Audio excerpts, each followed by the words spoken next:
नमस्कार। स्वागत है आपका आज की इस क्लास में।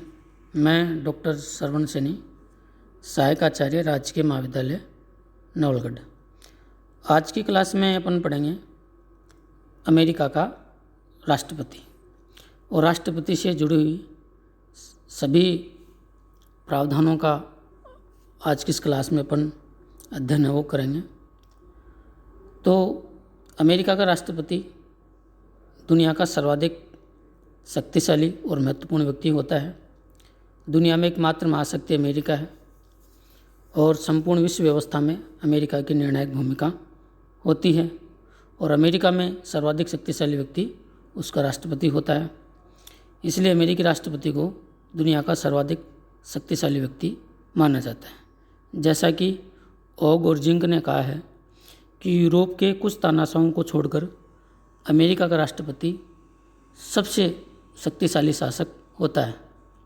इसी संदर्भ में मुनरो ने कहा है कि अब तक के लोकतंत्र में किसी भी व्यक्ति ने इतनी शक्तियों का प्रयोग नहीं किया जितनी शक्तियों का प्रयोग अमेरिका का राष्ट्रपति करता है। अमेरिका में आपको पता होगा कि अध्यक्षीय शासन प्रणाली है और अध्यक्षीय शासन प्रणाली होने के कारण अमेरिका का राष्ट्रपति वास्तविक शासक होता है। अमेरिका में जनता के द्वारा प्रत्यक्ष तौर पर राष्ट्रपति को चुना जाता है और वह जनता के प्रति उत्तरदायी होता है। इसलिए वहाँ राष्ट्रपति वास्तव में शक्तिशाली होता है और वह वास्तविक शासक होता है। अमेरिकी संविधान के अनुच्छेद 2 में राष्ट्रपति के पद का उल्लेख किया गया है और इस अनुच्छेद में कहा गया है कि समस्त कार्यपालिका शक्तियाँ राष्ट्रपति में निहित होंगी और वह अपने विवेक से संविधान सम्मत तरीके से अपनी शक्तियों का प्रयोग करेगा। राष्ट्रपति से जुड़ी हुई सभी बातों का उल्लेख अपन आज की इस क्लास में करेंगे। सबसे पहले अमेरिकी राष्ट्रपति पद के लिए योग्यताएं कि कौन व्यक्ति अमेरिका के राष्ट्रपति पद के लिए चुनाव लड़ सकता है। राष्ट्रपति पद के लिए जो योग्यता निर्धारित की गई है उनमें पहली योग्यता है कि वह अमेरिका का जन्मजात नागरिक हो, उसकी आयु 35 वर्ष से अधिक हो, वह 14 वर्ष से अमेरिका में निवास कर रहा हो और वह पागल, दिवालिया व न्यायालय से सजा प्राप्त व्यक्ति न हो। ये योग्यताएं अमेरिकी राष्ट्रपति पद के लिए चुनाव लड़ने के लिए निर्धारित की गई। अब बात करते हैं राष्ट्रपति की उन्मुक्तियों की। राष्ट्रपति की 2 मुख्य उन्मुक्तियां हैं। पहली है, राष्ट्रपति को किसी भी आरोप के आधार पर गिरफ्तार नहीं किया जा सकता जब तक वो अपने पद पर रहता है।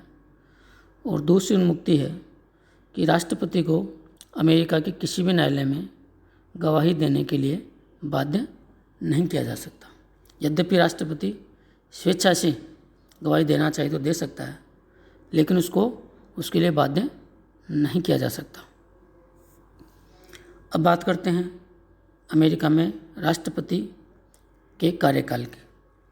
राष्ट्रपति का कार्यकाल होता है 4 वर्ष और कोई एक व्यक्ति वहाँ 2 बार राष्ट्रपति बन सकता है। 2 कार्यकाल के लिए वह राष्ट्रपति बन सकता है। पहले संविधान में ऐसा कोई प्रावधान नहीं था। कोई भी व्यक्ति कितनी भी बार चुनाव वो लड़ सकता था। कई व्यक्ति वहाँ 3 बार राष्ट्रपति भी रहे हैं, लेकिन 1951 में 22वें संविधान संशोधन के द्वारा यह प्रावधान कर दिया गया कि एक व्यक्ति 2 बार से अधिक अमेरिका का राष्ट्रपति नहीं बन सकता। अब आगे है राष्ट्रपति का उत्तराधिकार, यानी यदि अचानक राष्ट्रपति त्यागपत्र देता है, राष्ट्रपति की मृत्यु होती है या हत्या होती है, तो ऐसी स्थिति में अमेरिका का राष्ट्रपति कौन बनेगा। तो इसके लिए संविधान में प्रावधान किया गया है कि यदि हत्या, त्यागपत्र, महाभियोग आदि कारणों से राष्ट्रपति का पद रिक्त होता है तो अमेरिका का उपराष्ट्रपति राष्ट्रपति के दायित्वों का निर्वाह करेगा, और यदि उपराष्ट्रपति भी उपलब्ध नहीं हो तो वहाँ प्रतिनिधि सदन का अध्यक्ष राष्ट्रपति के दायित्वों का निर्वाह करेगा, और यदि वो भी उपलब्ध नहीं हो तो सीनेट का अध्यक्ष जो है वो राष्ट्रपति के पद का ये दायित्वों का निर्वाह करेगा। अमेरिका के राष्ट्रपति को रहने के लिए व्हाइट हाउस मिलता है, यानी अमेरिकी राष्ट्रपति निवास को व्हाइट हाउस कहा जाता है, जो अमेरिका में सत्ता का केंद्र भी माना जाता है। अमेरिकी राष्ट्रपति को सालाना $4 लाख वेतन मिलता है, जो कि भारत के राष्ट्रपति के वेतन से 5 गुना अधिक है। अमेरिकी राष्ट्रपति को आने जाने के लिए एयरफोर्स 1 नामक विमान मिलता है, जो दुनिया का सबसे सुरक्षित और बेहतरीन विमान है। अब बात करते हैं राष्ट्रपति को हटाने की प्रक्रिया। अमेरिकी राष्ट्रपति को देशद्रोह और कदाचार के आरोपों के आधार पर केवल महाभियोग के द्वारा हटाया जा सकता है। महाभियोग की प्रक्रिया प्रतिनिधि सदन, जो कि अमेरिकी संसद का निम्न सदन है, उसमें लाया जाता है, और प्रतिनिधि सदन राष्ट्रपति पर आरोप तैयार कर उसे पारित करके सीनेट के पास भेजती है, और सीनेट राष्ट्रपति पर लगे आरोपों की दोबारा जांच करती है। सीनेट जब राष्ट्रपति पर लगे आरोपों की जांच करती है तो सीनेट एक न्यायालय के रूप में कार्य है वो करती है, और सीनेट राष्ट्रपति पर लगे आरोपों की जांच के बाद 2/3 बहुमत से पारित कर देती है, तो फिर राष्ट्रपति को पद से हटना पड़ता है। अमेरिका के इतिहास में अब तक 4 राष्ट्रपतियों के खिलाफ महाभियोग का प्रस्ताव लाया गया है, लेकिन किसी भी राष्ट्रपति को के खिलाफ महाभियोग का प्रस्ताव पारित नहीं हुआ, यानी अमेरिका में अब तक किसी भी राष्ट्रपति को महाभियोग के द्वारा हटाया नहीं गया। जिन राष्ट्रपतियों के खिलाफ महाभियोग का प्रस्ताव लाया गया उनके नाम इस प्रकार से हैं: Andrew Johnson, bill Clinton, Richards Nixon और डोनाल्ड ट्रंप। रिचर्ड निक्सन के खिलाफ लाया गया था, लेकिन उन्होंने जो है वो प्रक्रिया शुरू होने से पहले ही त्यागपत्र है वो दे दिया।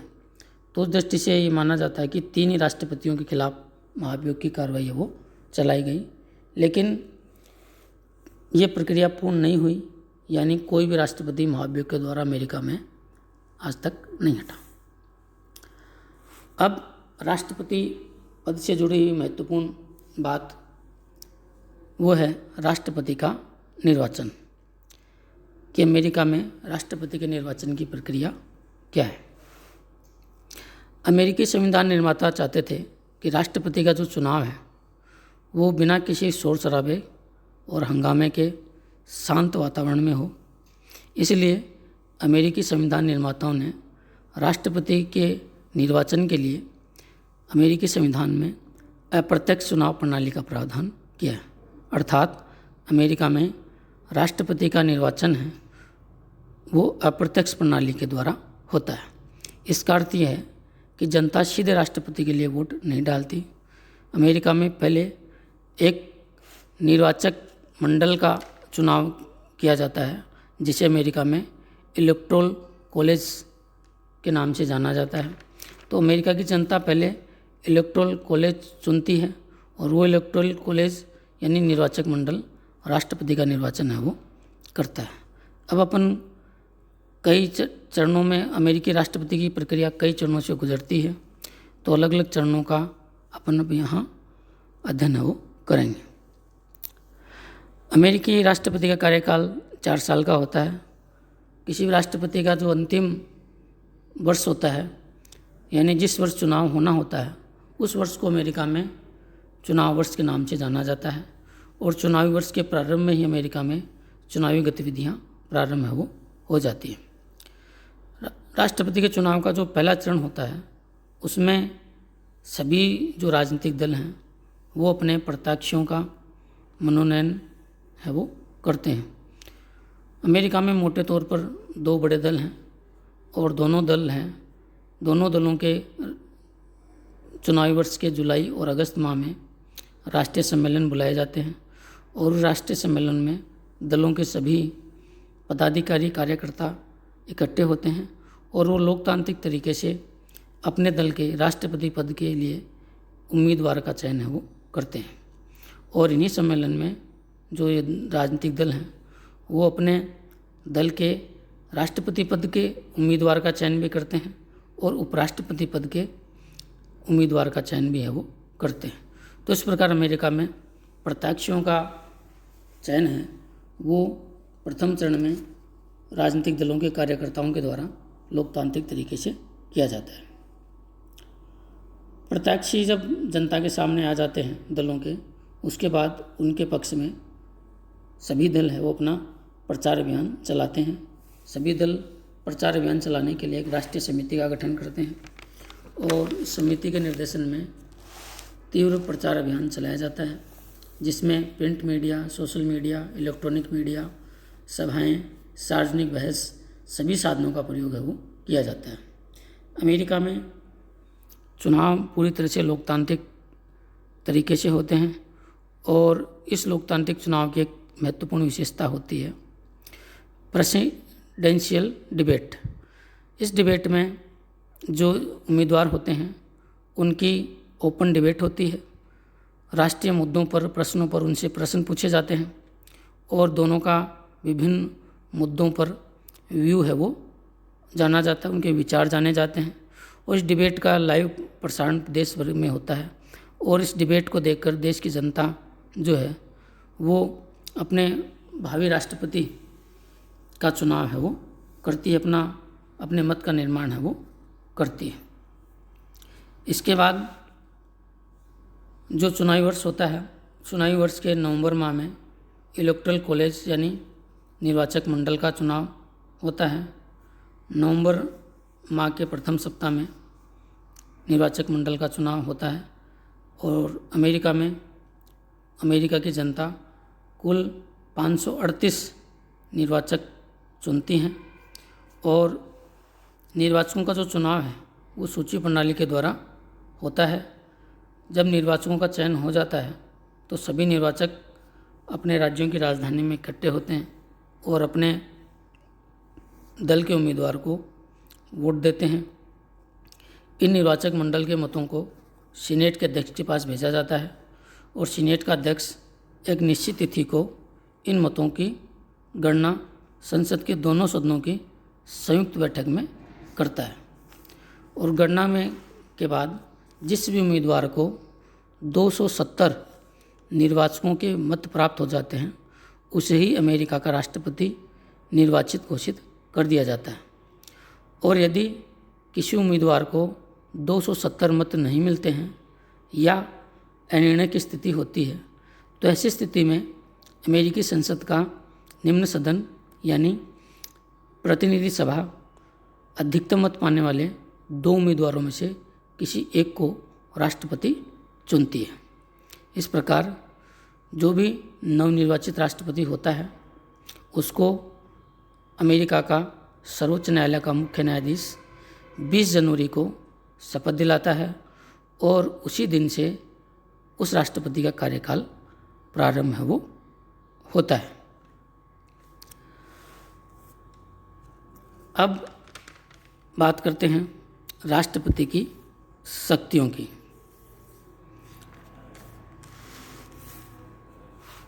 जैसा कि अभी मैंने आपको प्रारंभ में बताया था कि अमेरिका का राष्ट्रपति सर्वाधिक शक्तिशाली व्यक्ति होता है। चूँकि अमेरिका में अध्यक्षीय शासन प्रणाली होने के कारण राष्ट्रपति वास्तविक शासक होता है। अमेरिका के राष्ट्रपति की तुलना भारत के राष्ट्रपति से नहीं की जा सकती, क्योंकि भारत में संसदीय शासन प्रणाली होने के कारण भारत का राष्ट्रपति वास्तविक शासक नहीं होता, वह केवल नाम मात्र का शासक होता है। जबकि अमेरिका का राष्ट्रपति जो है वो वहाँ वास्तविक शासक है और शासन की शक्तियों का प्रयोग वास्तव में वही करता है। तो राष्ट्रपति की शक्तियाँ अपन इस प्रकार से चर्चा करेंगे। सबसे पहले है राष्ट्रपति की कार्यपालिका संबंधी शक्तियाँ। चूँकि अनुच्छेद 2 के अनुसार ये कहा गया है कि समस्त कार्यपालिका शक्तियाँ राष्ट्रपति में निहित होंगी, इस कारण राष्ट्रपति वहाँ वास्तविक कार्यपालक होता है और शासन के संचालन की, कानूनों को लागू करने की, देश में शांति व्यवस्था और सुरक्षा के दायित्व राष्ट्रपति का ही होता है और राष्ट्रपति ये सब जिम्मेदारियों का निर्वाह करता है। राष्ट्रपति अपनी नियुक्ति के बाद अपने मंत्रिमंडल का गठन करता है। राष्ट्रपति शासन के संचालन के लिए अन्य उच्च पदाधिकारियों की नियुक्ति करता है, लेकिन अमेरिका में प्रावधान यह है कि राष्ट्रपति के द्वारा की गई नियुक्तियां तभी प्रभावित होती हैं जब सीनेट उनका अनुमोदन करती है। राष्ट्रपति सेना के 3 अंगों का प्रमुख भी होता है। वह इस दृष्टि से सेना से संबंधित दायित्वों का निर्वाह भी करता है। सेना को वह कहीं भी तैनात कर सकता है, लेकिन अमेरिका का राष्ट्रपति युद्ध की घोषणा नहीं कर सकता, क्योंकि अमेरिका में युद्ध की घोषणा का अधिकार राष्ट्रपति के पास नहीं है। युद्ध की घोषणा वहाँ कांग्रेस करती है। अब है राष्ट्रपति की विधायी शक्तियाँ, यानी कानून निर्माण और व्यवस्था विभाग के संबंध में राष्ट्रपति को क्या शक्तियाँ प्राप्त हैं। चूँकि अमेरिका में अध्यक्षीय प्रणाली होने के कारण वहाँ पूरी तरह से शक्ति पृथक्करण है और शक्ति पृथक्करण होने के कारण संसद के क्षेत्र में राष्ट्रपति को कुछ विशेष शक्तियाँ प्राप्त नहीं। अमेरिका में राष्ट्रपति न तो संसद का अधिवेशन बुला सकता है, न स्थगित कर सकता है, न ही संसद के किसी सदन को भंग कर सकता है। यद्यपि राष्ट्रपति विशेष परिस्थितियों में संसद का विशेष अधिवेशन बुला सकता है। इसके अलावा वह संसद में संदेश भेज सकता है और इन संदेशों का कानून निर्माण में प्रभाव देखने को मिलता है। संसद जो भी कानून विधेयक पारित करती हैं, राष्ट्रपति की उन पर स्वीकृति आवश्यक होती है। राष्ट्रपति उन पर स्वीकृति दे भी सकता है और उन पर वीटो पावर यानी निषेधाधिकार की शक्ति का प्रयोग भी कर सकता है। राष्ट्रपति विधेयकों पर 2 तरह के निषेधाधिकार की शक्ति का प्रयोग करता है। एक तो होता है विलंब का निषेधाधिकार, एक होता है जेबी निषेधाधिकार या पॉकेट वीटो। विलंब के निषेधाधिकार के अनुसार राष्ट्रपति किसी भी विधेयक को 10 दिन के बाद लौटाता है, पुनर्विचार के लिए लौटाता है और कांग्रेस पुनः पारित कर देती है, तो फिर उस पर राष्ट्रपति के हस्ताक्षर की आवश्यकता नहीं होती, वह कानून बन जाता है। तो इसके आधार पर राष्ट्रपति केवल किसी कानून को बनने में 10 दिन का विलंब कर सकता है। दूसरा है पॉकेट वीटो या जेबी निषेधाधिकार। इस निषेधाधिकार के तहत का प्रयोग राष्ट्रपति केवल संसद के अधिवेशन के अंतिम 10 दिनों के भीतर करता है। कोई कानून आता है और उसके 10 दिन के बाद संसद का उसे राष्ट्रपति अपने पास रख लेता है और 10 दिन के बाद जब संसद का अधिवेशन समाप्त हो जाता है तो वो कानून भी समाप्त हो जाता है। तो इस निषेधाधिकार का प्रयोग वह संसद के अंतिम 10 दिनों के अंदर ही वो कर सकता है। अब आगे है वित्तीय शक्तियाँ। वित्तीय क्षेत्र में राष्ट्रपति वार्षिक बजट तैयार करवाता है और उस बजट को कांग्रेस में प्रस्तुत कर उसे पारित करवाने का प्रयास करता है। अब आगे है न्यायपालिका के क्षेत्र में। न्यायपालिका के क्षेत्र में राष्ट्रपति 2 प्रमुख कार्य करता है। एक तो वह न्यायाधीशों की नियुक्ति करता है, लेकिन यहाँ ये उल्लेखनीय है कि राष्ट्रपति जो भी नियुक्तियाँ करता है उनका अनुमोदन सीनेट के द्वारा होना आवश्यक होता है। और दूसरी महत्वपूर्ण शक्ति न्यायपालिका के क्षेत्र में राष्ट्रपति को प्राप्त है, वह है न्यायालय से सज़ा प्राप्त अपराधियों को क्षमादान देने की। अब अंतिम शक्ति जो है वह है विदेश नीति का संचालन करना। तो अमेरिका में अमेरिका की विदेश नीति के संचालन और निर्धारण का दायित्व है वो राष्ट्रपति का ही होता है। राष्ट्रपति ही अमेरिका की विश्व व्यवस्था में, अंतर्राष्ट्रीय संगठनों में भूमिका और नीति निश्चित है वो करता है। वह विदेशों में अमेरिका के राजदूतों की नियुक्ति करता है और विश्व व्यवस्था में अमेरिका की ओर से बोलने वाला प्रथम वक्ता है वो होता है। अंतर्राष्ट्रीय आयोजनों और संगठनों में अमेरिका का प्रतिनिधित्व भी राष्ट्रपति ही करता है। तो ये है राष्ट्रपति की शक्तियाँ। तो आज के इस व्याख्यान में मैंने अमेरिकी राष्ट्रपति पद से जुड़े हुए सभी तथ्यों को आपके सामने है वो रखा है। मुझे उम्मीद है कि ये आज का व्याख्यान आपके लिए उपयोगी है वो रहेगा। धन्यवाद।